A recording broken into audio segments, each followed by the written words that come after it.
Bienvenue à cette session d'information consacrée à l'actualité au Cameroun. Dans la région de la Damawa, la douane intensifie la croisade contre les délinquants économiques. Ces éléments viennent de saisir plus de 50 tonnes d'emballages non biodégradables infiltrés dans divers colis de marchandises transportés par un camion.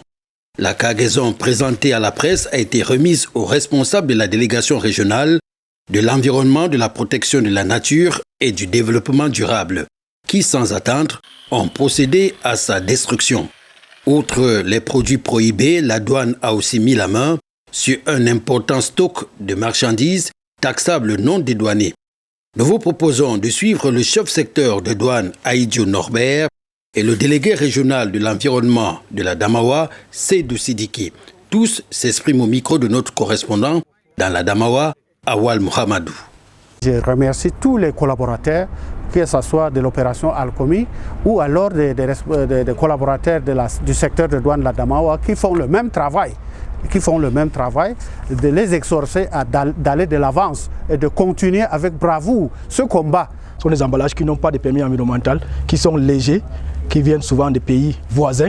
Et ces emballages ont été saisis par la douane et nous sommes là pour récupérer ces emballages comme vous voyez, nous sommes en train de les détruire, les rendre inutilisables, c'est-à-dire on va les déchiqueter, les rendre inutilisables, aller stocker à la délégation régionale et délégation départementale.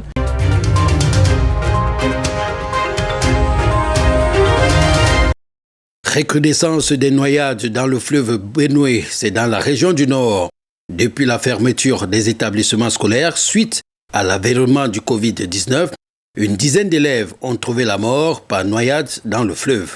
Face à cette situation, le préfet du département de la Benue, Oumarou Haman Wabi, s'est entretenu avec ses proches collaborateurs dans le souci de prendre des mesures visant à sauvegarder la vie des jeunes de la Benue en général et des élèves en particulier en temps de Covid-19. L'école ou les écoles ont été fermées il y a un mois pour empêcher la propagation du virus Covid, surtout dans l'intérieur de nos établissements scolaires. Mais nous constatons qu'il y a un autre virus qui est venu s'installer dans les familles. C'est ce virus relatif donc aux noyades. Nous avons environ, vous l'avez cité, 10 enfants, presque 10 élèves qui ont perdu leur vie lors de ce que nous vivons. Nous voulons donc dire aux parents, l'école a été fermée pour que les enfants restent à la maison, qu'ils soient confinés. Il est donc hors question que ces enfants se retrouvent au bord de l'eau. La prochaine fois, malgré le deuil qui va frapper une famille, nous allons faire le devoir de prendre le chef de la famille et de le mettre à la disposition de la justice.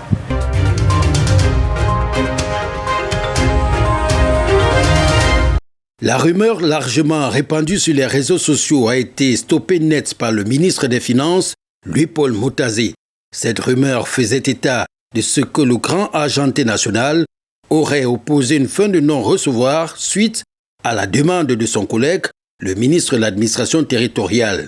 Joseph Atangandi avait alors sollicité l'ouverture d'une enquête de la NIF, l'Agence nationale d'investigation financière, au sujet de l'opération de collecte des fonds de lutte contre la Covid-19, initiée par l'opposant Maurice Kamto et son parti, le MRC.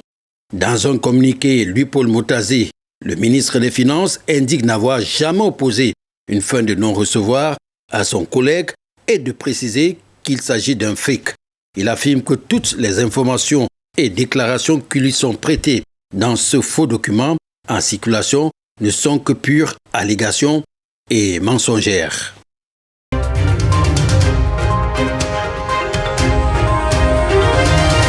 S'il y a bien un effet produit du fait du port des masques à côté de la protection contre la Covid-19, c'est celui de la confusion ou de la non-reconnaissance des amis ou des familles.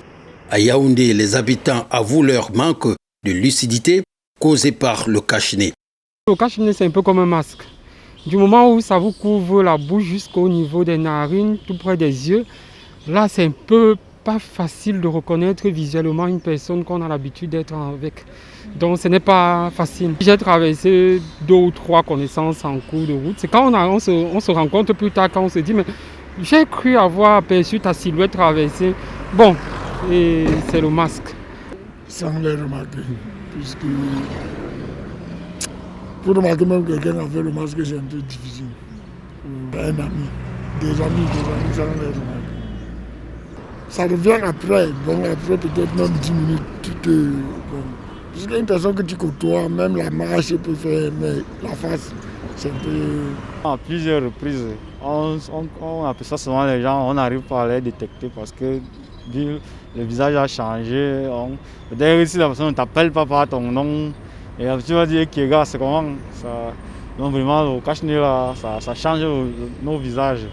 Quand tu as accravissé, ce que tu fais, c'est que lorsque tu le rencontres encore, tu demandes que gars, tu n'étais pas au centre l'autre jour habillé en telle façon, avant que la personne te dise que oui, c'était moi évidemment. Après ça, vous dites que gars, l'histoire de cache-nez là même va nous tuer.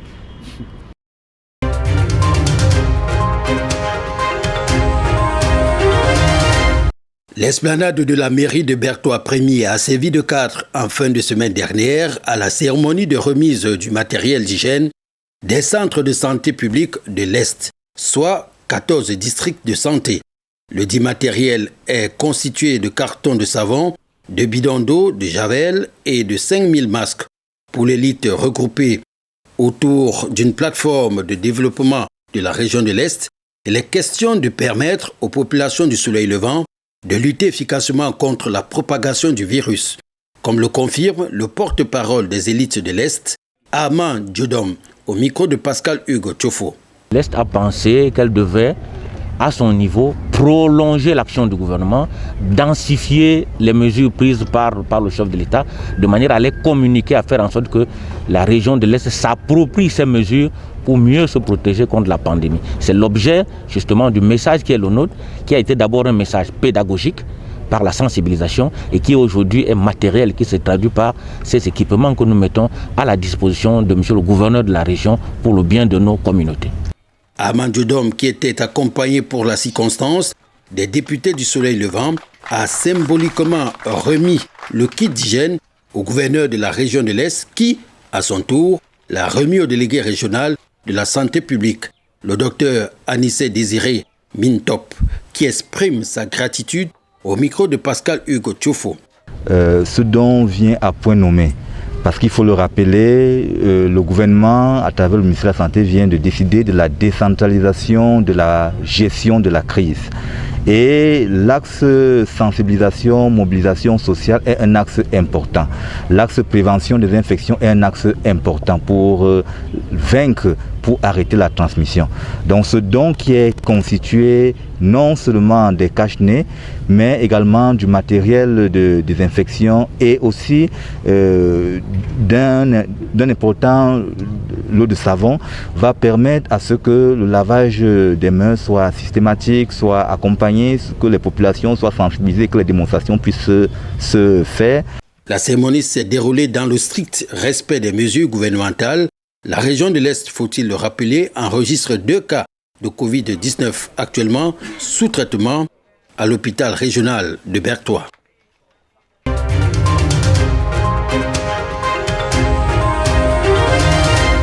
Bafoussam Premier, adoption du compte administratif 2019. Malgré les absences du receveur et du comptable matière, tous militants du RDPC, l'organe délibérant de la commune de Bafoussam Premier, conduit par le Social Democratic Front depuis le 9 février 2020, a pu adopter le compte administratif de l'ancien exécutif RDPC. Ceci pour une suite harmonieuse. Le compte s'élève à 921 600 000 francs CFA en recettes et à 687 903 000 francs CFA en dépenses. Une attitude saluée par le préfet du département de la MIFI qui a loué les initiatives déjà prises par l'exécutif conduit par le maire Cyril Niang, à savoir le reprofilage des routes rurales et sa forte implication dans la lutte contre la Covid-19. Quelques délibérations ont aussi été adoptées, dont les majeures sont la recherche d'un site pour l'édification de la mairie, la construction des dallos afin de relier les quartiers Baningo, la construction d'un centre de santé. Cette session s'est tenue en 2 groupes distincts pour rester conforme aux mesures gouvernementales de lutte contre la Covid-19. Suivons la réaction du maire Cyril Niang au micro d'Alexis Yangwa. On a profité de l'occasion parce que nous venons d'arriver à la commune à la faveur de l'élection du 9 février 2020 pour faire des délibérations, quelques délibérations pouvant nous permettre d'aller rapidement sur le terrain.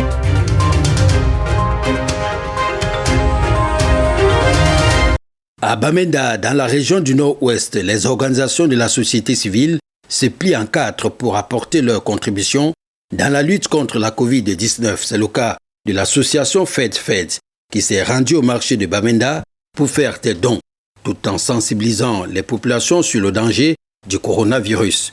1500 masques, 2500 morceaux de savon, des sachets de détergent et des seaux à robinet ont ainsi été offerts aux populations qui n'ont pas manqué d'apprécier à sa juste valeur le geste de cette association.